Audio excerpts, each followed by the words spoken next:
자, 여러분 반갑습니다. 자, 1주차에 이어서 2주차의 수업을 진행하도록 하겠습니다. 통상적으로 AI라고 하면 인공지능이죠. 지금 인공지능의 현재 이 시스템들을 문화예술 쪽으로 접목시킨다는 것 자체가 부담스럽긴 한데, 그래도 과학과 예술이 만날 수 있는 가장 가까운 기술은 AI라고 나는 개인적으로 생각합니다. 자, 지금 오늘 지난주에는 이제 수업 계획표와 그 다음에 간단한 유튜브의 분석에 이어서 오늘은 이제 4차 산업 영상 콘텐츠의 동향과 뉴 미디어 시대에 대한 특징의 유형에 대해서 설명을 하고 시간이 좀 여력이 좀 되면 이제 잘된 콘텐츠 유튜버를 분석하는 시간을 갖도록 해보겠습니다. 그래서 지난주에 여러분들이 내주신 이 과제를 보면서 굉장히 준비를 잘했던 친구도 있고 또 한편으로는 참신한 아이디어도 많았습니다. 그런데 이제 공통으로 여러분들한테 주고 싶은 전체적 코멘트라고 하면 디테일이라는 거죠. 디테일에 대한 섬세함이 나열될 필요가 있고 그것이 곧 유튜브로서 성공할 수 있는 방법이다 라고 얘기를 했을 것 같습니다. 특히나 잘된 유튜브에 대한 장단점과 현재 흐름이 가고 있는 트렌드의 측면이 아마 이 유튜브의 성공 여부가 결정되는 항목일 것 같습니다.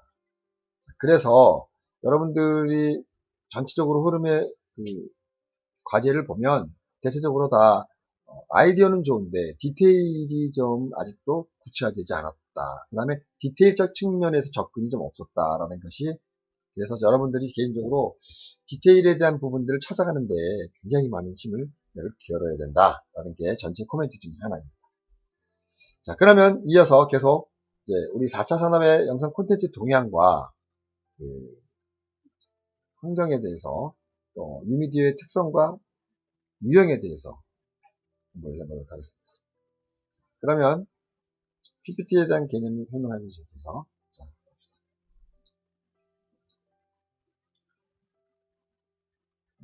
컴퓨터 사양이 조금 안 좋아서 자, 1차적으로 이제 AI 영상 콘텐츠 산업에 대한 과정과 전망에 대한 부분들을 설명해 보도록 하겠습니다. 물론 OTT 등장이 먼저 나오는데 과거에 이 방송 콘텐츠의 유형과 공중파 방송을 중심으로 한 케이블 방송의 유형들을 여러분들 설명을 좀 드려야 되는데 굉장히 반복성이 있어서 간단 명료하게만 여러분들한테 과거에 굉장히 많이 배웠다고라는 생각이 듭니다. 그래서 여러분들한테 중복성 설명이 아니라서 이제 설명을 드리지 않다 보면, 자, OTT라는 이 스마트 미디어 환경 속에서 만들어진 또 하나의 패러다임, 그 다음에 유통 구조라고 한다고 그러면 1990년대 초반에까지만 해도 1945년에 텔레비전 방송이 시작되었고 그 이듬해 한국에선 6.25를 겪고 그 이후에 계속 흑백 TV들이 주를 이뤘죠. 그리고 칼라 방송이 되면서 과거의 흐름들을 그렇게 흘러보면 1990년도까지는 이제 KBS, MBC가 주를 이뤘고 TBC가 있었지만 TBC는 이제 정책에 의해서 합병이 돼가지고 KBS와 MBC만 존재하고 있다가 91년 10월에 SBS가 생겼죠. 그래서 3개 방송사가 공중파를 통해서 전국의 방송을 장악했단 말이죠. 당대의 공중파 방송이라고 하면 방송 PD에 대한 권한이 굉장히 높았어요. 그거는 이제 내가 보기에는 어떤 것을 바꿀 수 없을 정도 수준으로 높았기 때문에 방송국에 들어가기가 매우 힘들었고 한번 들어가서 근무를 하게 되면 그 대우에 굉장히 좋았던 환경들이죠. 감히 그 일반인들이 방송사에 만들어낸 컨텐츠를 집에서 만들 수가 없었다는 시대였던 거죠. 홈비디오라는 VHS를 통해서 유메티 방송용 이메틱 프로그램을 따라갈 수 없다라는 거죠. 화질 자체가. 그게 바로 아날로그 방식의 형태의 유형이라서 그렇습니다. 아날로그 방식의 특징은 이제 여러 가지가 있겠지만 01010101이 디지털 형태의 시스템의 이 전 프로그램으로 1번부터 10번까지 신호를 움직이기 때문에 복사를 하면 할수록 해상도가 계속 떨어져요. 근데 그러니까 디지털 방송이 시작되고 지금은 이제 디지털화 되면서부터 0101이라는 시스템 때문에 아무리 몇 번을 복사를 해도 해상도의 변형은 없다라는 거죠. 그냥 해상도의 차이만 있을 뿐이지. 그것도 모자라 이제 지금은 그 각종 개인의 핸드폰까지만 해도 핸드폰에도 2K 지금은 4K까지 거의 HD 이상 극장 상영용의 필름 그 이상 정도의 해상도를 일반인들이 촬영이 되고 보급이 되는 상황이라 이제는 수요와 공급이 구분이 안 가는 시대가 됐단 말이죠. 그러다 보니까 OTT라는 이 스마트 미디어 환경이 조성되었고 그걸 통해서 우리는 굉장한 많은 변화를 겪게 된 겁니다. 자, 여기서 여러분들이 보면 알겠지만 N스크린, 그 다음에 멀티 플랫폼, 그 다음에 멀티 네트워크가 오늘날의 OTT 시장들을 활성화시켰죠. 그 대표적인 예가 넷플릭스죠. 넷플릭스는 영화의 스크린을 이 멀티 플랫폼으로 이렇게 끌어온 미국의 대표적인 회사입니다. 이런 환경들이 만들다 보니까 스마트 미디어라는 환경이 조성된 거죠. 그게 대중화가 되었고. 그래서 스마트 미디어의 대중화는 이용자의 콘텐츠가, 그러니까 수요와 공급이 정해지지 않고 수요하는 것과 공급하는 것이 많은 사람들로 한정되어 있지 않고 같다는 거죠. 사용자가 수용자가 될 수도 있고 수용자가 공급자가 될 수 있다는 시대를 맞이하게 된 겁니다. 그래서 이용 형태의 변화들이 굉장히 많은 거기 때문에 OTT의 사업자가 신규 플랫폼으로 등장하게 됐죠. 그러다 보니까 스마트의 환경이 변화가 되죠. 방송 콘텐츠 시청 경로가 굉장히 다양해졌습니다. 지금의 경우를 훑어보면 과거에는 공중파, 케이블, 그 다음에 인터넷이 발달되면서 인터넷 플랫폼을 중심으로 인터넷 토탈 사이트를 중심으로 이루어졌는데 지금은 그것이 융합이 되고 활성화가 돼서 이제는 공중파 방송의 시스템도 그 경로를 공중파만 고집하지 않고 공중파에 대한 방송 프로그램도 유튜버를 통해서 또 재방한다는 거죠. 그리고 그 유료 방송 시스템들이 서서히 늘어나기도 하고 줄기도 하는데 결과적으로는 유료 방송 시스템들은 이젠 줄어들었다는 얘기죠. 광고 수익으로 그걸 대처했다라는 거. 왜냐면 공중파 방송이야 돈을 내지 않지만 그걸 통해서 케이블 방송으로 넘어가면 굉장히 돈을 지불했죠. 근데 유튜브라는 내지는 인터넷 기반의 OTT 형태의 시스템들이 조성이 되다 보니까 가격이 굉장히 저렴해졌어요. 왜냐면 경쟁도 심했지만. 그래서 인터넷 기반 영상 콘텐츠 서비스, OTT 서비스가 지금은 거의 8, 90%를 장악하는 시대가 왔습니다. 지난주 2주 전에 MBC 간판 PD인 김영희 PD를 이제 만나서 이제 여러 가지 이야기에 나눴었는데 지금은 이제 몰래카메라 나는 가수다를 만들고 중국에서 이 OTT의 방송 시스템에 사업을 하러 가다가 이제 사드 때문에 다시 복귀해서 MBC 컨텐츠 부사장을 영입을 했는데, 이 컨텐츠 부사장이라는 게 뭐냐면 이 공중파 방송의 OTT 서비스를 접목을 시켜서 유튜브나 OTT와 관련되어져 있는 컨텐츠에 재보급하는 역할을 했다고 합니다. 뭐 직원을 전담 직원만 30명을 새로 뽑아서 운영을 했고, MBC가 적자이죠. 공중파 방송의 광고 수익이 OTT를 중심으로 형성되는 바람에 몇 조가 넘는 광고 수익들이 반토막밖에 안 나. 그 다음에 3분의 1 토막밖에 안 나서 지금은 3개 공중파 방송이 굉장히 경영난을 얻어지고 있습니다. 물론 KBS는 2,500원의 수신료 때문에 어려운 환경들을 겪어갔고, SBS는 독립성 상업 방송으로서 자리매김됐기 때문에 적자의 폭을 그대로 가지 않고 그냥 현상 유지의 차원에서 봤는데, 유일하게 공중성에 있는 정부와 주식회사의 산업왕의 중간에 끼어있는 MBC만 이러지도 못하고 저러지도 못해서 연간 1,000억의 적자를 보고 있다고 합니다.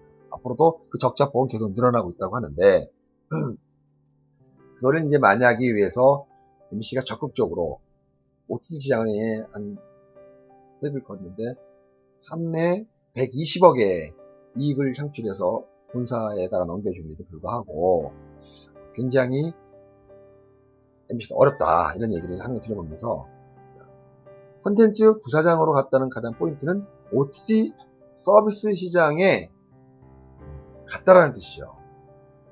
그래서 OTT 시장에 대한 개념을 한번 보면, 여러분들이 이제 글로벌 OTT의 산업체는 넷플릭스, 훌루, 아마존이 그 대표적인 부분들이 있고, 뭐 국내에서는 훅, 티빙이라고 있고, 이게 대표적 주장인데 우리한테는 굉장히 생소한 부분들이죠. 오히려 글로벌은 넷플릭스가 마케팅 기법과 홍보 전략들을 굉장히 잘 세워서 많은 분들에게 알려주기를 합니다.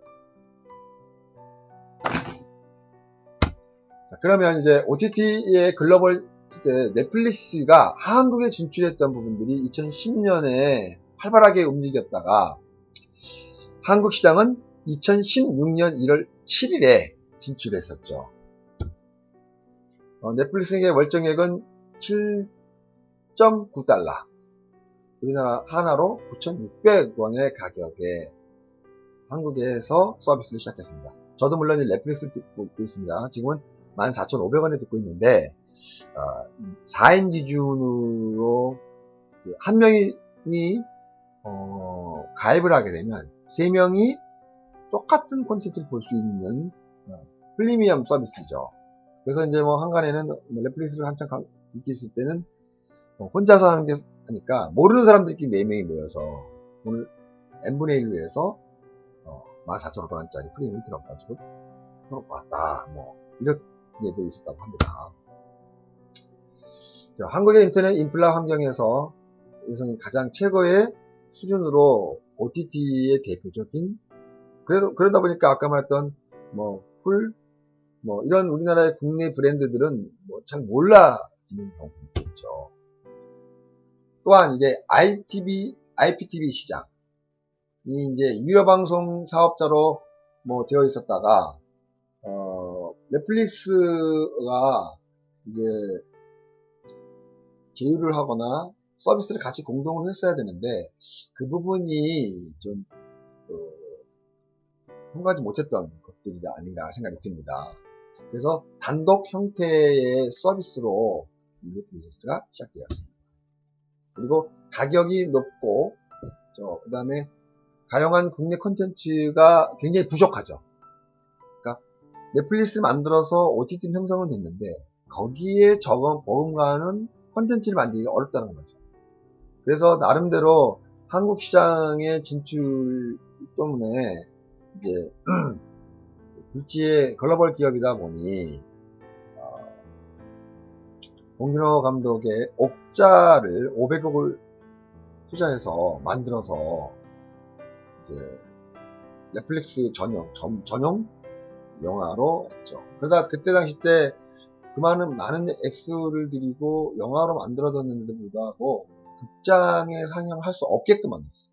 왜냐면 극장 상영이 돼버리면 넷플릭스가 추구하고 있는 OTT 시장의 가장 적극적인 환경들을 이제 오히려 편승한다 해서 이제 배제하고 오로지 OTT의 대표인 넷플릭스에서만 상영을 하겠다라고 공지를 했었죠.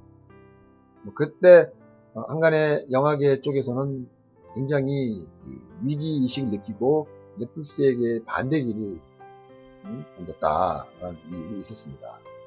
과연 이렇게 돼버리면 극장이 콘텐츠를 만드는 우리 같은 제작사나 감독 그런 스태프들은 좀 더 다양한 루트가 생겨서 좀 더 적극적으로 많은 활동들을 할 수가 있겠는데 그 유통사업인 극장이나 배급사들이 그 자리를 매김이 없어지기 때문에 존폐 위기에 있어서 많은 반대를 났다고 볼 수 있습니다. 넷플릭스의 영향력에 대한 전망에 대한 부분을 보죠. OTT에 대한 글로벌 채널의 한국 진출을 통한 전망이라고 봅니다. 일단은 넷플릭스는 차기 게임의 체인지를 평가받고 있습니다. 뭔가 바꿔진다는 뜻이죠. 고도화된 빅데이터에 대한 분석들이 되고 있죠. 사실은 과거에는 방송이라는 콘텐츠 중심의 패러다임이었다면 OTT 형태의 유형의 플랫폼이 만들어지면서 이제는 영상 콘텐츠도 콘텐츠 개념의 접근이 아니라 데이터 개념의 접근이 되어버렸습니다. 그 가장 또 뒤에서 설명드리겠지만 가장 그 핫한 게 유튜브죠. 유튜브는 콘텐츠, 영상 콘텐츠를 올리지만 결과적으로의 평가와 결과적으로에 대한 데이터에 대한 그 리턴은 데이터 중심으로 이루어지거든요. 그러니까 빅데이터의 영향력이 컸다고 볼 수 있는 거죠. 거기에 네트워크의 운영 기술이 그러니까 5G, 앞으로는 8, 9G까지 나오겠죠. 5G까지는 네트워크 운영 기술이 발달됐고 거기에 더 적극적인 것이 뭐냐면 마케팅 기법이죠. 이 마케팅 기법이 굉장한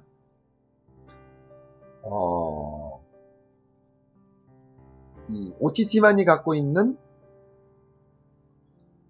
마케팅 기법을 개발해서 보급 개발하고 있죠. 유튜브가 성공하고 유튜브가 지금의 전 세계 대형 OTT 형태의 유형으로 자리매김됐던 부분들은 유튜브가 갖고 있는 마케팅 기법이죠. 어느 한계에 도달을 하면 공급자와 수요자가 바뀌어진다는 거. 또 그런 매력들이 많은 사람들을 유입시켰고 거기에 유익한 자료, 운영하는 방식 이런 모든 것들이 마케팅에서 시작했다는 거죠. 대단한 거라고 볼 수 있습니다. 그런 부분들에 넷플릭스는 또 다른 OTT의 대표적 주자로 자리매김이 됐다라는 평을 받게 됩니다. 자, 우리나라는 미국 같은 개념의 접근이 아주 달라서 아마 소위 말해서 콘텐츠의 소비 형태가 다르다는 개념인 거죠.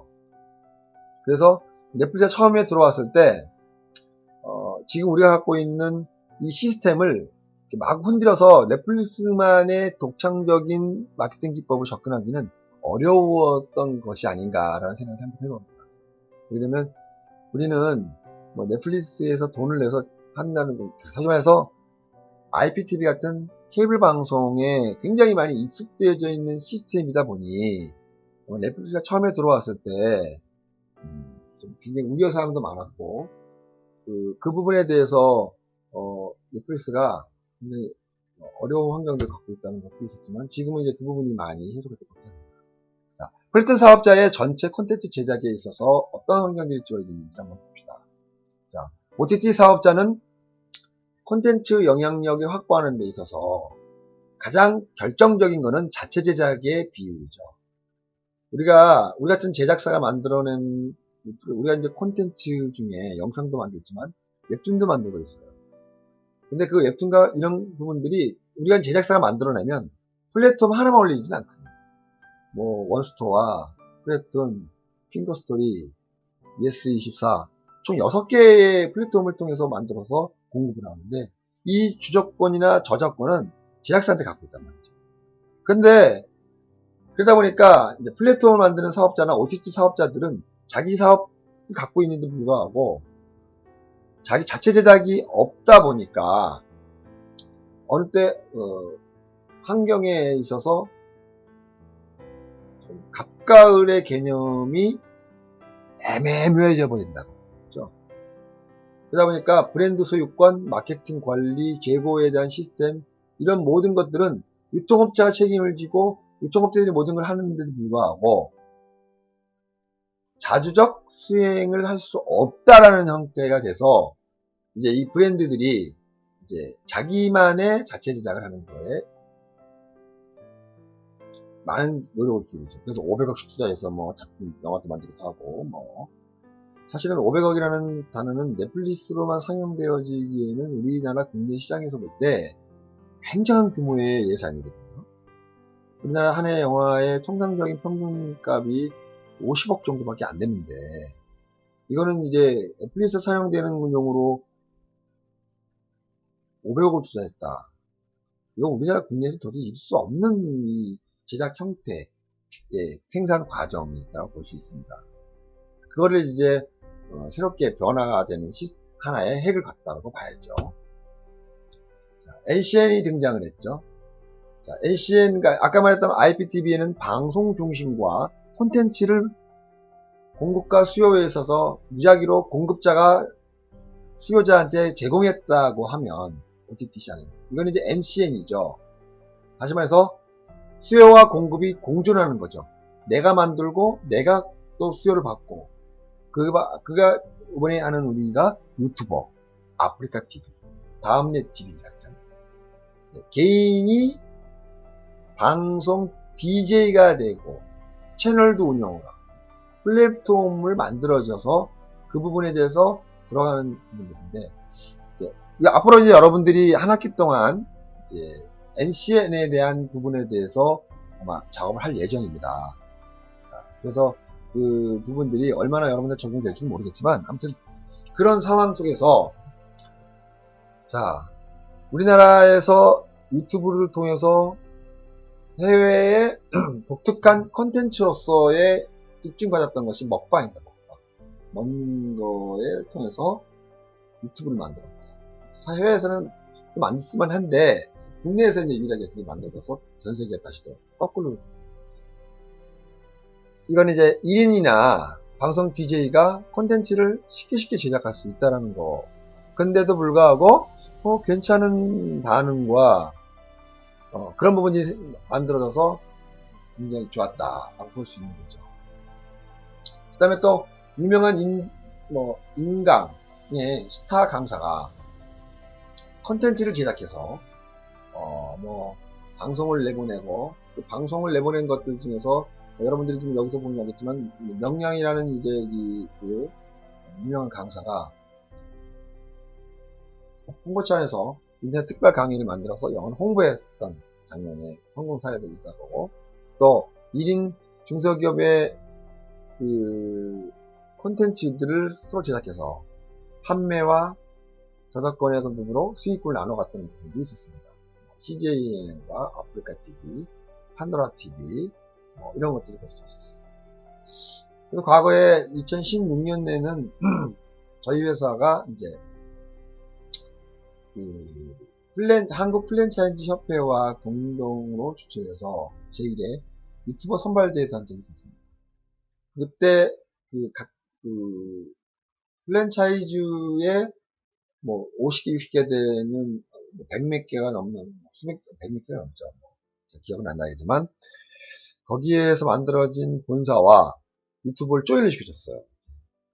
그리고 유튜브를 통해서 본사의 이벤트, 광고 이 부분들을 소화해서 서로 1인 유튜브를 통해서 개인 방송을 통해서 해라. 이렇게 성공한 사례가 있었습니다. 그래서 아마 그땐 유튜버가 그렇게 활발하지 않았는데 그때 이후로 지금은 유튜브 시장이 엄청나게 발달됐죠. 뭐 벤츠, 쯔양, 또 뭐 문복희, 뭐 이런 유튜버들을 보면 한 달에 월급쟁이에 몇 수십 배를 벌어가는 그런 시스템이 생깁니다. 물론 이제 그것이 전체의 유튜버 중에 뭐 1%밖에 안 되겠지만, 그래도 과거에는 연예인의 경우라면 나와 다른 세계의 사람들이라고 생각했던 것들이 이제는 내 주변의 일상이 나도 될 수 있다라는 접근성이 바로 옆에 있다라는 것 때문에 굉장한 인기를 끌고 있다는 수 있겠죠. 자, 시청 형태에 대한 변화를 한번 봅시다. 뭐 N스크린 세대라고 하죠. N스크린 세대. 시청자의 형태를 보면 지금은 이제 TV를 보는 N세대는 없습니다. 저는 이제 TV를 많이 보는 편이긴 한데, 물론 이제 저는 이제 연령대가 있어서, 근데 연령대가 있는 사람들의 경우에는 TV가 익숙하니까. 그런데 지금의 경우에는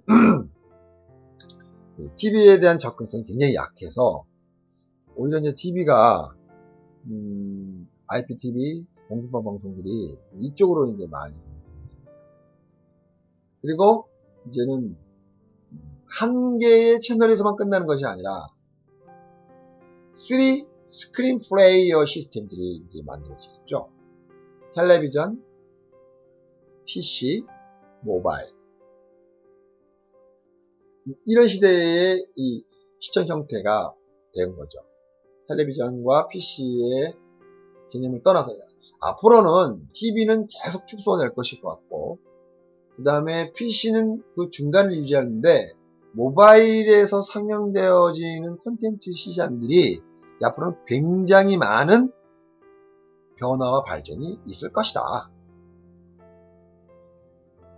그러다 보니까 이제 스마트 미디어가 지속적 혁신을 통해서 계속 바뀌고 변형된다는 개념을 우리가 읽을 수 있을 것 같습니다.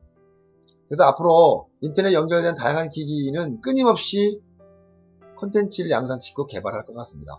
앞으로 그 모바일의 또 다른 제 차세대의 기기들이 이제 앞으로 좀 더 나올 것 같은데, 아직까지 그거에 내막을 보여주진 않겠지만, 물론 이제 대중성과 효율성과 효용성과 가용성들이 적용이 돼야만 될 것 같은데, 과거에 그 아바타를 통해서 3D가 한때 굉장히 인기가 많았단 말이죠. 근데 이게 기기에 대한 보급과 실용성이 낮아져서 1968년도에 만들어진 데도 불구하고 이 3D는 그때 반짝만 했고 오히려 지금은 이제 모바일 폰의 형태의 시스템으로 바뀌어지고 있다는 거죠. 그것이 이제 TV 시청 환경이 바뀐 과정 중 하나입니다. 자, 그렇다면 시청자의 콘텐츠 소비가 어떠한 방향으로 어떤 변화를 갖게 되는지에 대한 부분들을 간단하게 보면, 시간의 이동, 정해진 시간에서 실시간으로 방송을 이제 시청하지 않는다라는 거죠. 텔레비전은 그 부분이 이제 정해져 있었는데, IPTV를 통해서 그것도 이제 내가 보고 싶어하는 시간대로 변형이 되고 가고 있죠. 그 다음에 공간의 이동에 대한 개념이 또 생기게 됐습니다. 안방에서만 봤던 텔레비전 시대에서 PC에 대해서 변화가 생겼고, 또 지금은 모바일이라는 핸드폰, 휴대폰에 의해서 콘텐츠를 만들다 보니까 이제는 어느 때보다도 다 이동하면서 볼 수 있는 그런 시스템이 되는 것 같습니다. 그래서 공간의 이동. 그 다음에 멀티캐스팅인 거죠. 다양한 기계 속에서 보는 거죠.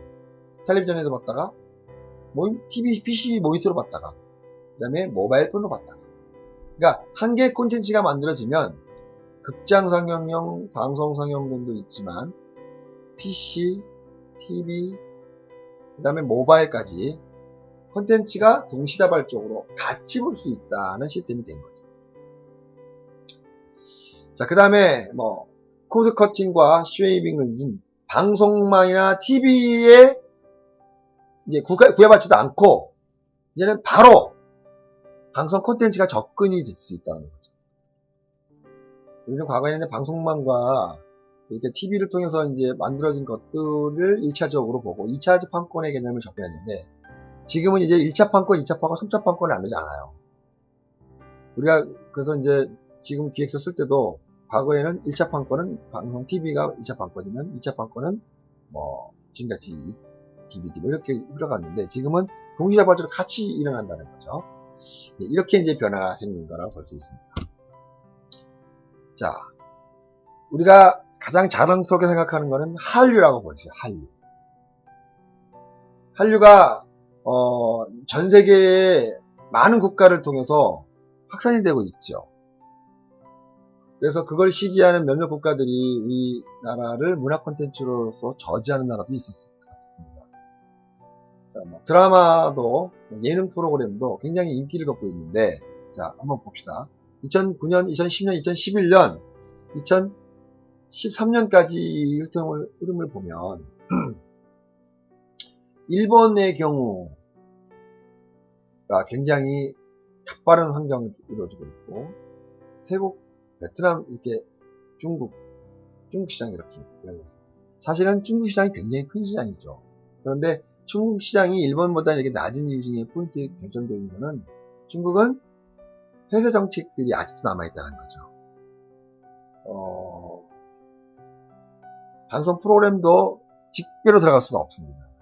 그리고 외국에서 상영되었던 거 보면 그대로 가지고 들어올 수 없을 정도로 새롭게 만들어줘야 됩니다. 그러다 보니까 뺏겨지죠. 안 그러면은 한류 같은 방송 프로그램, 아까 말했던 김영희 PD가 여기에 해당되는 사안입니다.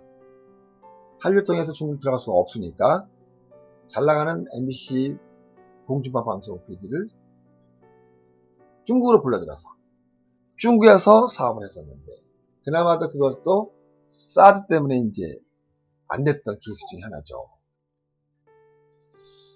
자, 1997년도에 중국의 사랑이 뭐길래가 드라마가 중국으로 가면서, 그때 당시 때는 사실 이게 가기가 참 어려웠는데도 불구하고 가족의 애환을 다루고 있는 거라서 아마 진출이 됐던 것이고, 2003년에는 여러분들 너무 잘 알겠지만 한국의 조센진 내지는 안 좋은 타이틀을 아주 좋은 타이틀로 바꿨던 결정적 역할을 했던 것이 겨울연가죠. 겨울연가에서 나타나져 있는 배용준의 아름다움을 통해서 일본 여성들이 한국을 아주 좋게 호화로 바뀌었다는 케이스 중에 하나입니다. 그 다음에 2011년에 베트남에다가 태국, 중국, 일본에 한국 드라마들이 이제 계속 보급되고 있죠. 그런데 이제 일본만은 이제 저조하고, 아까도 설명했듯이 중국인 심의가 굉장히 강화돼서 어려움을 겪고 있는 거죠. 일본은 이제 수출이 들어가다 하더라도 굉장히 적대시하는 경향이 있었어요. 예능 프로그램을 보면은, 자, 한국 인기 예능 프로그램의 80%에서 90%가 중국판으로 제작되죠. 중국은 그만큼 한국에 있는 예능 프로그램에 대해서 적극적으로 수용하면서 했던 내용들을 이렇게 합니다. 뭐 런닝맨, 달려라 형제들을 이제 시즌으로 만들어서 중국으로 갔는데 시청률 5%를 돌파했어요. 중국의 시청률의 5%는 인원으로 따진다 그러면 중국이 18억 인구인데 10억 인구만 봐도 5억이면은 5천만 명입니다. 우리나라의 인구와 먹은 거죠. 5억. 근데 18억이니까 8천만에서 1억 명들이 시청한다는 건 대단한 거라고 볼 수 있는 거죠. 그리고 이제 과거에는 포맷만 수출했다가 프로그램들의 제작, 기획, 마케팅까지 투자하는 방식으로 이제 됐죠. 그때 많은 PD들이 해외로 진출을 많이 했습니다. 지금도 마찬가지로 중국을 제외해서 많은 콘텐츠들이 가는데, 뭐 여러 가지의 방식의 형태의 이용으로 발전됐죠. 이거는 이제 서울신문사와 콘텐츠 진흥원에 대한 데이터를 중심으로 만들어진 시스템. 그러면 방송 콘텐츠 사업자의 구조의 변화는 어떻게 이루어지고 있는지를 한번 봅시다. 내가 아까 저 앞에서 설명했던 것처럼 KBS 1조 4천억 플러스 그 다음에 MBC가 7,900억 2천억, SBS가 7,700억 4,300억이 2014년에 만들어진 콘텐츠 유형이고, 종편이 TV조선이 800억, 그 다음에 JTBC가 1300억, 채널A가 900억, MBN이 800억 정도의 종편의 구조가 되었고, 그 다음에 CJ ENM의 경우는 6,587억. 자, 그러면 봅시다. CNM가 이제 형성되는 것은 MSP의 경태, 채널 17개를 운영하죠. TVN, 이건 공중파 방송이 아니라 케이블 방송을 중심으로 이루어진 거죠. 엠넷스토리온, OCN을 통해서 6,500억을 받았죠. 근데 KBS가 1조 4천억, MBC가 7천억이죠. 이제는 어느 정도 공중파 방송들과 맞먹는 그런 케이블 방송이 돼가고 있는 상태입니다. T캐스트는 1억, CU미디어는 700억, 현대미디어는 여기에는 이제 이 케이블 방송을 운영하는 회사죠. TJ는 이채널 스크린 드라마 큐브를 운영하고 있는 회사고, CU는 6개 채널 중에서 코미디 TV 드라마 맥스를 많이 운영하는, 현대미디어는 이런 부분들이 이제 CM에 볼 수가 있습니다. 분배에 대한 갈등 구조가 생기고 있어요. 공중파 방송들은 공중으로 나가면 그냥 무료로 보고 있는데, 케이블 방송들이 그걸 다운받아서 보여주게 되면 왜 돈을 내야 되는지 이런 부분들로 이제 많이 좌지우지돼서, 특히 유스 콘센트 대가를 둘러싸고 신문사와 포털 사이트 간의 갈등이 굉장히 심각하죠. 왜냐면 신문사의 경우는 페이퍼라서, 페이퍼도 있지만 이 콘텐츠를 방송 콘텐츠로 연결되다 보니까, 아니면 콘텐츠 연결하다 보니까 서로 콘텐츠에 대한 주도권 때문에, 그것이 곧 광고 수익이랑 같이 연결되기 때문에 그렇습니다. 그러니까 신문 부수, 조회 횟수 가지고 광고의 카운팅을 하는데, 그게 이제 무너지니까 이런 갈등들이 야기되지 않나 생각합니다. 또한 저작권자와 음원 사업자 간의 또 수익 분배의 갈등이 만만치가 또 않죠. 지금도 음원 사업자들이 갖고 있는 것은 저작권 협회나 음반사 협회에서 이제 그걸 대행해 주긴 하는데, 자, 보시죠. 자, 웹 개발사와 플랫폼, 웹스토어와 모바일 메신저 등 간의 갈등도 굉장하다. 이거는 이제 과거에 이 공중파 같은 전통 형태의 유형이 만들어낸 부분들이 있다면, 그거와는 좀 또 다른 여러 다채널이기 때문에 자기의 이익의 구조에 의해서 움직이다 보니까 이런 현상이 생기는 것 같기도 합니다. 자, 그 다음에 방송 산업 콘텐츠와 플랫폼 간의 수익 구조와 굉장히 뜨거운 관계죠. MBC, SBS 공중파 방송이 플랫폼에서 어떻게 방송이 되고 방영이 되고, 그래서 공중파 방송인 간에 어떤 방송, 케이블 방송이든 간에 플랫폼들을 자체적으로 운영을 하고 그거를 또 나눠주기도 하고 합니다. 그래서 지금은 이제 아직까지 계속 뜨거운 감정이 이어지고 있는 한데,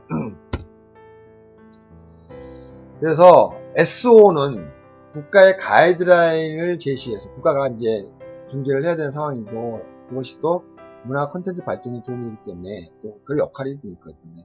수신료 25% 정도를 PP세액에 지급을 해라 라고 법령도 만들어 주기도 하고, 그렇게 해서 볼 수 있습니다. 그 다음에 이제 그 IP 사업자는 SO보다 더 높은 비율로 PP에게 수익들을 분배하는 경우가 생기기도 합니다.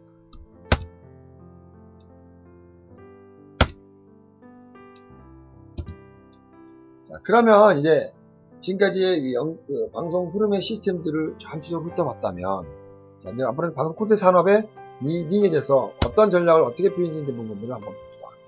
수출 산업에 대한 육성입니다. PP 산업 살리기에 대한 부분들이 있는데, PP 산업이 만들어진 형태의 유형들을 자세히 구체적으로 보면, 자, 보시죠. 응답하라 1944.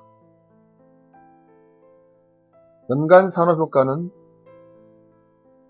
800억 정도, 고용 효과는 77억 정도, 한류의 효과는 300억 정도가 이 응답하라 1944가 한때 잘 나갔었죠. 그 다음에 뭐 여러 가지 할배부터 시작해서 슈퍼스타 K, 뭐 마마, 뭐 여러 가지가 있지만 이런 게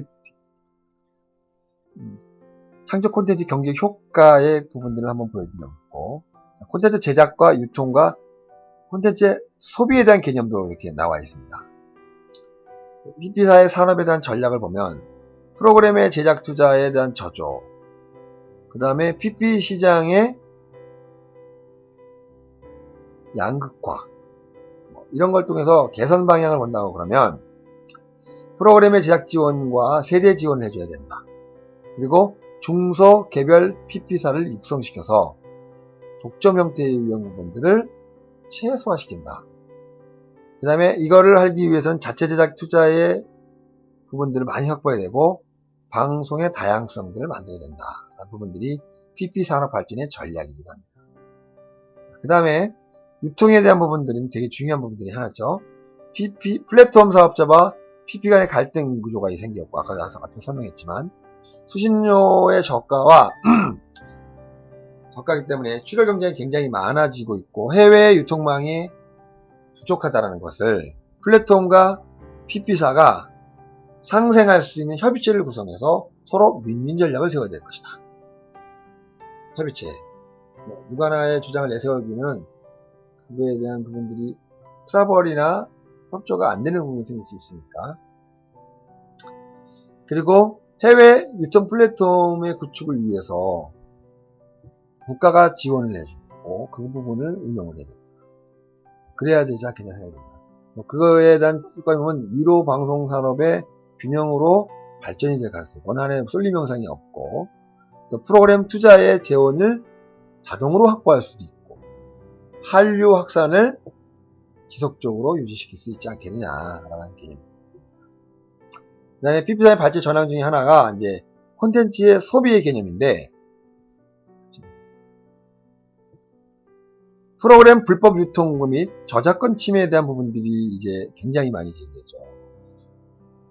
그 다음에 콘텐츠의 만족도가 떨어지기 시작합니다. 왜냐면 여기저기서 검증이 되지 않는 업체나 콘텐츠들이 막 쏟아져 나오기 때문에 그렇죠. 그러다 보니까 이제 프로그램의 유통 분출을 방지하는 시스템을 만들어야 되고 프리미엄 콘텐츠의 선택권을 강화시키는 작업도 필요할 것 같습니다. 그래서 불법 유통들을 막고 또 저작권을 보호함으로써 생산해주는 우리 같은 콘텐츠 제작자들이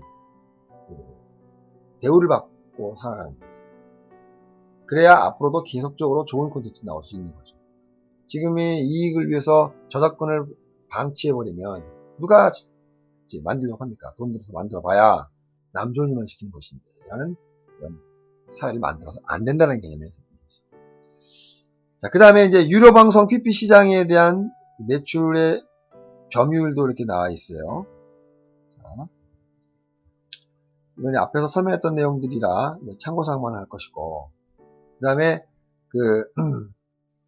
PP사의 산업에 대한 부분들에 대한 것도 이렇게 설정이 되었는데, 이거는 이제 여러분들이 그냥 흐름상으로만 보면 될 것 같습니다. 자, 그 다음에 PP 수의 변화의 추이를 보면 2013년에는 승인이 7개, 등록이 116개 됐던 것들이 지금은 17개에 지금이 아니죠. 2012년, 2013년. 현재 데이터가 2014년 데이터 중심으로 이루어졌습니다.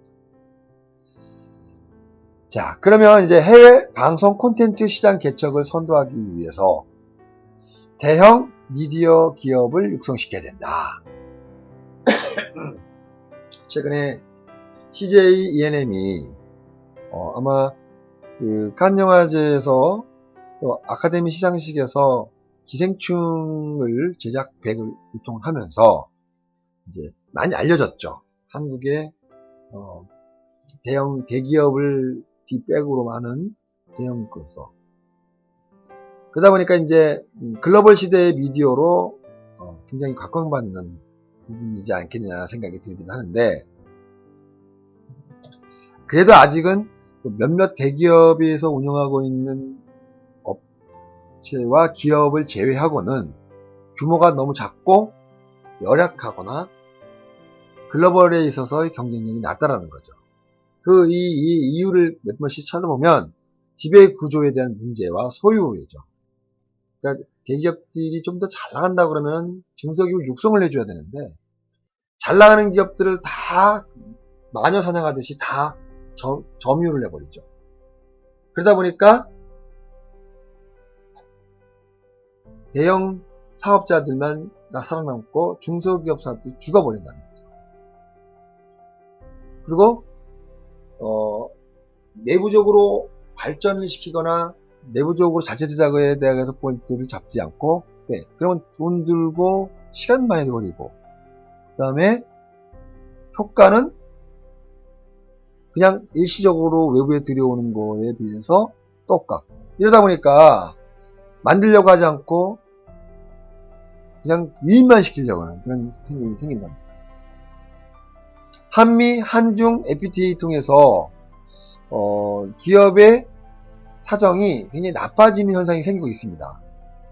한때 중국 시장이 열렸을 때 한국에 있는 컨텐츠들을 많이 가져가고 오겠다고 했는데, 갑자기 정치적 환경과 국제 정세에 의해서 끊기다 보니까 굉장히 많은 피해를 보는 경우도 많았다거든요.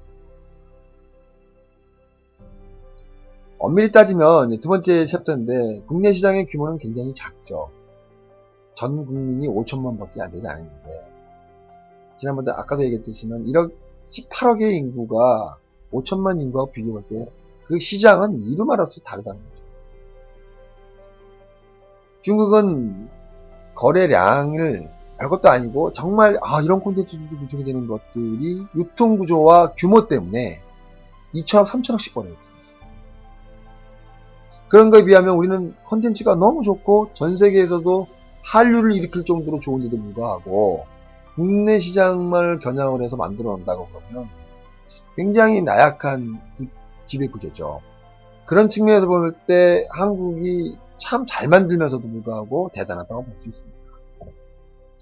그래서 해외 시장 진출을 위해서 투자와 관심과 역량을 굉장히 많이 쏟아 부어야 되는데 굉장히 미비한 상태입니다. 한류가 돼서 굉장한 드라마니 콘텐츠니 대단하다고, 특히 음원 우리 아이돌 가수들이 세계적으로 선풍적인 인기를 끌고 있지 않습니까? 그런데도 불구하고 산업으로 연결하지 못한다는 점이 좀 아쉬운 감이 있다는 것이 현재 우리가 콘텐츠의 시간의 흐름입니다. 그리고 우리나라에서 방송 콘텐츠 기업들을 홈마켓을 하는 것은 1억 5천만 명 정도로 확대를 해야 된다. 그리고 매출도 5조 이상에 대한 대기업의 규모로 그런 구형 대형 기업들을 앞으로 4개나 5개 정도를 더 육성을 시켜야 된다. 그런 부분이라고 볼 수 있을 것 같습니다. 자, 그렇다면 공중파 방송들의 역할들은 어떨 것인지 한번 봅시다. 해외 방송 콘텐츠 시장의 개척을 선도하기 위해서 1970, 80년대 우리나라의 주 모델을 했던 것은 금융 세제 혜택이 주로 혜택을 많이 줬다는 얘기죠. 그리고 제휴를 통해서 종합 유통으로 전환을 해야 되는. 지금 이제 해외에 진출하는 기업들을 상대로 대형 미디어 기업을 육성시키기 위해서는 한류의 주도적인 역할에 칭찬만 할 것이 아니라 세제 혜택, 금융 혜택, 또 유통 사업에 대한 제휴 뭐 이런 부분들, 그 다음에 콘텐츠에 대한 그러니까 대기업과 중소기업 간의 협력 관계를 잘 만들 수 있는 구조를 정부는 지원해 줘야 됩니다. 뭐 홈쇼핑, 게임 이런 부분들까지 오프라인과 온라인도 같이 연계시켜주는 방안도 추진해야 될 것 같습니다. 그러면 이제 이 공중파 방송을 중심으로 있는 수신료를 인상을 해야 될 것이고, 정치적에서부터 독립을 시켜줘야 됩니다. KBS. 그래서 공영방송으로서의 정체성을 확립시키는 장면이 가장 중요한 포인트인 것 같고, MBC에는 지금 반민영화되어 있었어요. 아까 제가 처음에 서두에도 말했지만 KBS와 SBS 사이에 SBS는 적자를 보지 않는데 유일하게 MBC만 천억씩 적자 보고 있는 포인트가 민영화인데 진정한 주식회사의 민영화가 아니라는 거죠. 정부가 관할하고 있다는 거죠. KBS처럼 차라리 정부가 100% 시청률 지원금을 주면서까지 운영을 하면 덜 안 돼. 근데 정치적인 색깔들이 있기 때문에 그것 또한, 그 다음에 대형 콘텐츠와 중소 콘텐츠들이, 대형 콘텐츠는 콘텐츠 종합상사를 운영을 통해서 중소기업들의 공생관계 생태 시스템들을 유지시켜주고, 중소기업은 이제 우리의 일상에서 나올 수 있는 콘텐츠들로 구성이 되어야 된다는 거죠. 그러면 올바른 콘텐츠의 유형의 제도 시스템들이 만들어지지 않겠느냐라는 게 한간의 이야기들이라고 볼 수 있습니다. 그 다음에 또 하나의 가장 중요한 포인트는 여러분들과 같은 해외 시장의 전문 인력들을 양성을 해야 된다. 그리고 관계 중심의 한류로 진화시켜야 된다라는 개념을 접근해야 됩니다. 해외 시장에 개방된다고 해서 언어에 대한 부분, 또 우리가 갖고 있는 정보의 전 세계 시장의 정보, 그 다음에 그 나라의 문화에 대한 장벽들을 극복하기가 쉽지가 않거든요. 그렇다면 그런 전문 인력들을 양성을 통해서 그 부분을 케어해야 된다는 얘기를 하고 싶습니다. 그리고 이제 마케팅, 지금 현재는 이제 마케팅의 차원에서 해외 시장을 접근을 하고 있는데, 따지고 보면 마케팅은 물론이요, 전문가가 전 세계 시장들을 얼마나 많이 아는가에 따라서 이 한류가 오그록 내리락 하는데, 물론 지금은 이제 아이돌 가수를 중심을 통해서 전 세계의 한류 중심의 부분들이 수요와 공급이 굉장히 높아지다 보니까 이제는 경험과 기획, 제작, 유통에 몰린 전문가들이 이제 속속 나오고 있긴 한데, 여기를 이어갈 수 있는 또 다른 인재들을 양성시키는 프로그램들을 만들어야 된다는 얘기죠. 그래야 젊은 세대의 감각들이 또 계속 이어서 이 세계 시장에 글로벌화 시키는데 일조를 하지 않겠느냐는 생각을 갖게 됩니다. 자, 과거에는 방송 콘텐츠가 영상 콘텐츠의 주류였었죠. 그리고 쌍방향이 아니라 일방향적인 수익 구조였었어요. 이제 공중파 방송이 일방성이고, IPTV 중에서 몇몇 홈쇼핑 채널이 이제 양방향성이죠. 서로 그런 부분들까지 있는데, 사실은 여러분들이 이제 양방향성, 일방향성에 대한 부분들의 개념이 잘 많이 들어가서 알겠지만, 그런 부분들 체크해보면 나쁘지 않겠느냐. 또 스타성에 의존하는 한류에서 탈피가 돼야 돼요. 지금은 한류들이 선풍적으로 인기고 있는 부분 대부분이 다 스타성에 의존하고 있거든요. 싸이, BTS, 스타성에 의존하고 있단 말이죠. 이거를 이제 문화 중심의 한류로 진화시켜야 된다. 이런 부분들을 볼 수 있겠습니다. 자, 그래서 방송 콘텐츠의 온라인 유통들을 한번 훑어보겠습니다. 자, OTT를 해외에서 방송 콘텐츠를 유통하는 대표적 창구로 활용을 해야 된다는 게 앞으로 방송 콘텐츠의 발전 가능성이 높을 것이다라는 의미인 거죠. 그래서 K 컨텐츠 뱅크라는, 그러니까 컨텐츠 은행에 많은 것들이 심어줘야 된다는 얘기죠. 그 여러 가지 환경들이 이렇게 보이겠죠. 플랫폼의 소유죠. 이렇게. 자, 그 다음에 추가 인원의 확보, 콘텐츠의 노출 확장, 타사에 대한 이용 환경,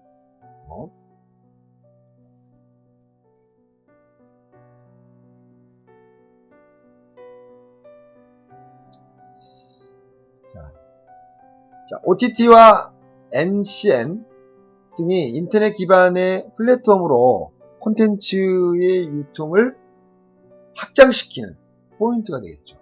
여기 보이는 All IP라는 거죠. IP 중심의 시스템이라는 거죠.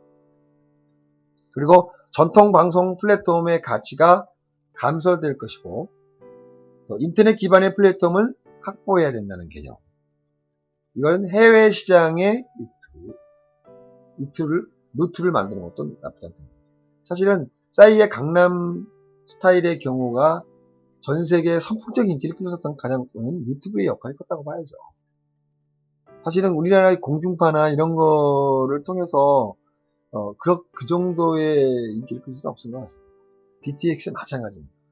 이 방송이라는 한계는 지역성에 제한되어져 있고, 또 유통망의 형성에 제약이 많기 때문에 이렇게 NCN이나 또 이런 부분들을 통해서 전 세계에 퍼져나가는 부분들이 아마 더 효과적이지 않았나 생각이 들기도 합니다. 이 도표의 경우는 이제 저도 참고해온 자료이라 본 내용들은 물론 퍼가질 수 없겠지만 여러분들이 혹 다른데 유통을 시키거나 또 이러면 저작권에 걸립니다. 나도 걸리고 여러분도 걸리니까 여러분들이 강의에서만 보기도 하고 그 이후로는 폐기시켜 주시면 감사하겠습니다. 그 다음에 크라우드소싱 생태계를 봅시다. 크라우드소싱. 방송 콘텐츠의 경쟁력을 확보하기 위해서 크라우드소싱을 위해서 생태계를 조성을 해야 돼요. 만들어지는 부분들을 만들어야 되는 얘기죠. 지금 나도 이제 이 부분들이 되게 생소한 부분들인데 한국콘텐츠진흥원에서 만들어놓으니까 개방, 공유, 참여에 맞는 참여자들에 대한 수요를 만들어준다는 뜻이죠. 자, 포털 사이트에는 매체사예요. 에이전트가 있고 광고주가 있고 웹툰이 있고 사용자, 창작자가 있고 다 포털 사이트의 매체사를 중심으로 다 형성돼서 이루어져야 되는 거죠. 창작자, 그 다음에 라이센스 갖고 있는 사람. 이것이 매체. 우리 진진코믹스라는 회사에서 웹툰을 제작을 하겠죠. 여기는 이제 신의 창작자에 해당돼요. 우리는 신인 작가들만 뽑아서 유통을 했기. 아까 포털 사이트의 매체사라고 보면 뭐라고 했겠죠? 여기도 마찬가지지만 원스토어 네이버,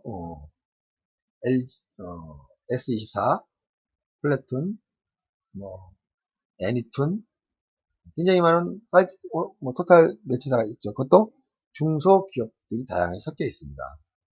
자, 이런 것처럼 이제 보면 비용은 최소의 비용으로 다수가 참여할 수 있는 최대 효과를 만들 수 있는 플랫폼이 만들어져야 된다.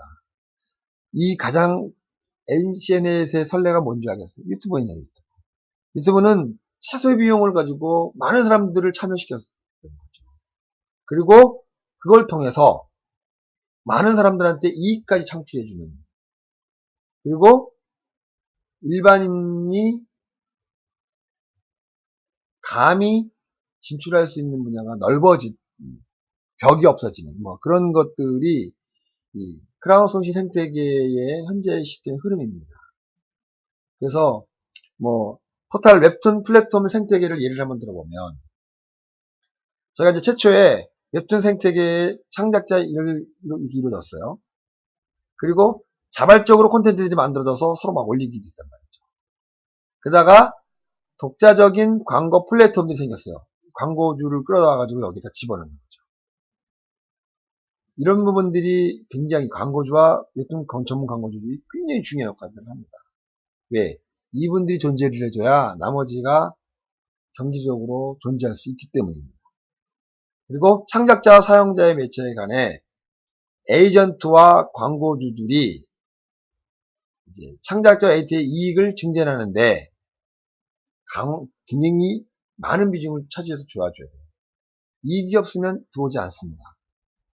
이익이 없으면 움직여지지 않는 게 인간의 기본 욕구이기 때문에 그렇습니다. 아무리 가족이라 할지라도 이익이 형성되지 않는 가족은 머무르는 시간이 작다라고도 합니다.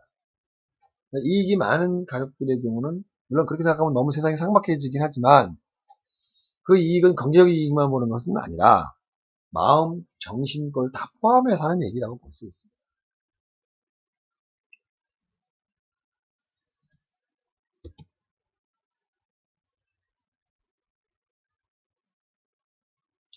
자, 오늘은 뭐 이제 이 패러다임만 읽기만 해도 굉장히 시간이 많이 흘렀기 때문에 아마 오늘은 방송 콘텐츠의 성향과 동향에서만 얘기해서 수업을 마쳐야 될 것 같습니다. 유튜브에 대한 개발이나 또 유튜브에 관련된 부분들에 대해서는 여러분들이 조금은 더 시간을 가져야 될 것 같습니다. 그래서 오늘은 20페이지 정도까지만 강의를 할 예정을 갖고 있습니다. 지금 18페이지까지 했는데 그리고 다음 주는 그 다음에 한 몇 페이지를 하고 유튜브를 대신 다음 주에 하는 걸로 진행을 하도록 하겠습니다. 자, 그러면 계속 보겠습니다.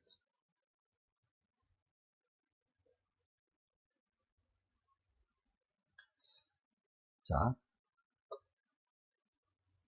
기업 집단 제도에 대한 설명이에요. 방송 콘텐츠 대기업과 중소기업이 생성하는 방송 생태계 기업 집단의 제도를 도입해야 된다.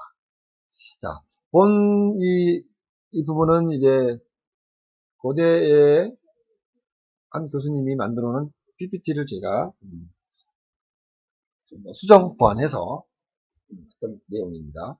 그래서 여러분들이 뭐 콘텐츠 진흥원이나 뭐 이런 정부에서의 이 시스템들을 가지고 와서 가르쳐 준 거니까 여러분들이 또한 뭐 여러분들의 의견도 있을 수 있긴 하겠지만 어느 하는 개개인이 있지만 최대한 자료를 중심으로 하겠다는 노력을 하고 만들었던 겁니다. 생태계 기업 집단은 소유구조와 관계없이 하나의 생태계를 구성하는 기업 집단을 지원 육성하는 것이라고 제안을 했습니다. 이 부분은 이론적 측면이라기보다는 제안에 대한 개념의 접근이라고 할 수도 있긴 하겠네요. 자, 대형 콘텐츠 또는 플랫폼 기업이 수요 기업이죠. 다시 말해서 플랫폼에 대한 개념이죠. 여기에 콘텐츠를 공급해 주는 것이 일반 소, 중, PP사죠. PP사. 공급기업. 이런 생각 안에 대체적으로 보면 갑과 을이 관계가 되기 때문에 굉장히 불이익이 중소 PP사에게 적용되는 경우가 우리나라의 기업 구조의 흐름입니다. 그러니까 대기업들이 정말 돈 잘 되고 멋진 것들을 육성을 해줘야 되는데 그 이익을 쟁취해 간다는 거죠. 뭐 꼭 다 그렇다는 얘기는 아니지만 구체적으로 대체적으로 그렇게 흐름이 흘러간다는 거죠. 그러다 보니까 생태계 집단의 일반적인 기준이나 운영 원칙들이 차별화되는 부분들이 여기서 말하는 차별하는 거는 소유 구조에 대한 부분에 대한 차별화라는 의미예요. 이런 부분들을 기본 원칙과 일정한 기준에 의해서 적용시켜야 된다는 얘기죠. 그래야 건전한 생태계의 구축이 필요하다. 이게 정말 필요합니다. 기껏 잘 만들어 놓고 한번 떠면 바로 그 콘텐츠가 어느 날 갑자기 사라지고 다른 데 가서 큰 굴지에 대해 생겨져서 만들어지고 있다는 거죠. 이런 부분들에 대한 부분들의 구조는 물론 뭐 산업 구조에 인해서 어쩔 수 없다고 하긴 하더라도 너무 그런 추세를 가다 보면 서로 망가질 수 있지 않겠느냐는 우려사항에서 말씀드린 내용입니다. 또한 자발적인 협약에 의해서 구매를 보장을 해줘야 돼요. 근데 어느 시점에 가서 아니야, 못하겠어. 안 좋아졌는데? 계약해놓고 나중에. 이래버리면 이제 또, 물론 그걸 또 잘 만드는 중소기업의 노력이 또 필요하겠죠. 서로 공생 공력입니다. 그 다음에 성과의 공유. 상생하는 거죠. 자, 예를 들어서 저희 이제 방송 프로그램 제작사의 경우 이런 부분들을 얘기까지 하면 여러분들이 굉장히 좀 그러는데 우리 회사뿐만 아니라 먼 회사도 마찬가지입니다. 10년 전, 20년 전의 방송 프로그램 제작비와 지금의 제작비가 오르지 않았습니다. 동결이라고 볼 수 있고 중요한 건 인건비는 과거 20년, 10년 전에 많게는 5배, 적게는 2배 이상이 올라가고 있는 상황인데 프로그램 제작비는 그때와 지금이나 크게 올라간 게 없다고 한다고. 실질적으로 가격은 깎아지지 않았지만 수치상은 깎아지지 않았지만 실질적인 현실은 2~3배 깎여진 거랑 다름이 없다는 얘기죠. 그래서 방송 프로그램을 만들어서 납품할 때마다 오히려 거꾸로 수익 창출이 아니라 마이너스가 되는 경우도 있었어요. 이것은 이게 성과 공유의 상생 구조가 갑가을에 대한 구조 때문에 낮춰진다고 볼 수 있는 거죠. 그런 부분들은 우리나라가 갖고 있는 소유 지배 구조에서 생태계 기업 집단의 구조의 제도를 만들어서 중소기업들이 살아갈 수 있는 게 만들어야 되는 거지. 자, 그 기준을 한번 잡아보자. 생태계 기업 집단의 지정 기준. 생태계 기업 집단에 관한 거래는 생태계 기업 간의 비중이 20% 이상, 계약서 포함해서 거래를 해야 된다는 거죠. 방송사나 KBS 방송이나 MBC 방송에도 한데 외주 프로젝션을 30% 이상을 주는 기율을 만들어서 공포를 했어요. 그랬더니 계열사를 만들어서 그 비중을 주더란 말이죠. 그건 눈 가리기 아웅이라는 거예요. 그거는 안 된다. 계열사가 된다 그러면 그것도 기업으로 포함시켜야 된다. 그 다음에 원칙에 공감대가 될 수 있는 구매를 보장을 시켜줘야 되고 성과도 서로 공유하고 나눠줘야 된다. 보장이 돼야 돼요. 이런 기준이 있고 또 참여 대기업과 중소기업 기업의 참여 차별적인 지원이 제공돼야 됩니다. 똑같이 적용시켜버리면 오히려 중소기업은 지원을 못 받고 대기업만 지원을 받는 그런 현상이 생긴다는 거죠. 또 투자 및 이유 공유분의 세금 감면, 수도권 입지, 병역 혜택 등의 혜택을 줘야 된다는 거죠. 그래야 굉장히 많은 육성이 되지 않겠냐는 생각합니다.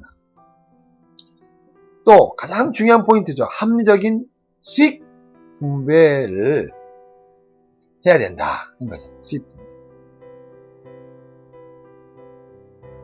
자, 갈등의 원인들을 몇 개를 분석해 봅시다. 자, 앞에서 몇 번 얘기했지만 수익을 분배하라고 하는데 기여도에 맞춰서 근데 대체적으로 수익의 분배도를 명확하게 책정을 하면 당연히 많이 가는 부분들이 어디겠습니까? 이건 얘기 안 해도 너무 잘 알고 있는 항목이겠죠. 또 공동 원칙이나 기준을 적용시키지 않았습니다. 갑에서 중소기업은 그걸 원하는데 근데 여러 개의 중소기업이 갑에게 뭐 대기업 내지는 PT사나 주주를 갖고 있는 데다가 제시를 했다간 너희들이 그런 걸 제안을 해? 너희가 안 해. 이런 불이익을 당하니까 또 말 못하는 현상이 생기게 그러니까 힘겨루기만 반복되어지는 현상이 생기고 뭐 원칙과 기준이 만들어지는 것은 동상이몽이 돼버리는 상황이 되는 거죠. 이게 이제 갈등 구조가 되는 거죠. 또 콘텐츠의 제작 원가, 전체 수익에 대한 리턴의 기여도 이런 거를 객관적으로 계산할 수 있는 기초 자료가 전혀 없다는 거죠. 이런 부분들을 또 만들어줘야 될 것 같고 또한 플랫폼 사업자의 수익에 대한 기여도가 최초 기초 데이터로 공유를 해야 되는데 공유하지 않고 있다는 거죠. 왜? 공유하는 순간 아니까. 그럼 데이터가 어떻게 됐어? 야, 나 이번에 500원 벌었어. 그 500원 버는 줄 알아야 돼요. 실질적으로는 1000원을 벌었는데 이 불합리할 수밖에 없는다는 얘기죠. 또한 기초 자료가 없다 보니까 절대평가의 모델이 만들어지지 않죠. 뭐는 얼마니까 이건 1만 이렇게 해야 돼. 판례를 고정할 수 없다라는 거죠. 그러다 보니까 합리적인 협상이 불가능한. 그러니까 합리적인 협상이 없어 어떻게 되겠어요? 힘이 있는 사람이 이익을 많이 가져간다는 거예요. 이런 개념이 설득됩니다. 그렇다면 이런 것들을 어떠한 대안으로 형성을 두고 만들어질 것이냐 한번 봅시다. 자, 정부가 업계와 함께 방송 콘텐츠에 대한 적정한 대가를 선정해서 원칙을 잡아주는 거죠. 누가 할 수 없으니까 정부가 잡아주는 거죠. 특히 정부가 방송 콘텐츠의 가치를 객관적으로 산정하는 데 기초 자료를 수집하고 그거를 구축하고 공유할 수 있게끔 만들어줘야 되는 겁니다. 제가 보기에는 그 역할을 하는 것이 아마 가장 큰 방송의 이익 분배에 있어서 중요한 사안이지 않을까 생각이 듭니다. 자, 정리를 해봅시다. 오늘은 이제 여기에 정리를 하는 걸로 하고, 자, 변화하는 환경 속에서 방송 콘텐츠 산업은 과연 어떻게 해야지 생존하고 발전할 수 있을 것인가에 대한 부분들을 간략하게 저장해 봅시다. 방송 콘텐츠 산업의 현재는 중요성의 가장 포인트는 지속성으로 증가하고 있고 우리의 글로벌 경쟁력은 굉장히 높아가고 있다. 또한 콘텐츠 이용의 가능은 플랫폼이 폭발적으로 증가하고 있다. 기존 지상파나 유로 환경들이 모바일이나 인터넷까지 확장된다는 얘기죠. 유로 방송 환경이. 그 다음에 전통적 플랫폼의 이용이 점차 감소해요. 공중파 방송을 감소하고 유로 케이블 방송들이 축소가 되죠.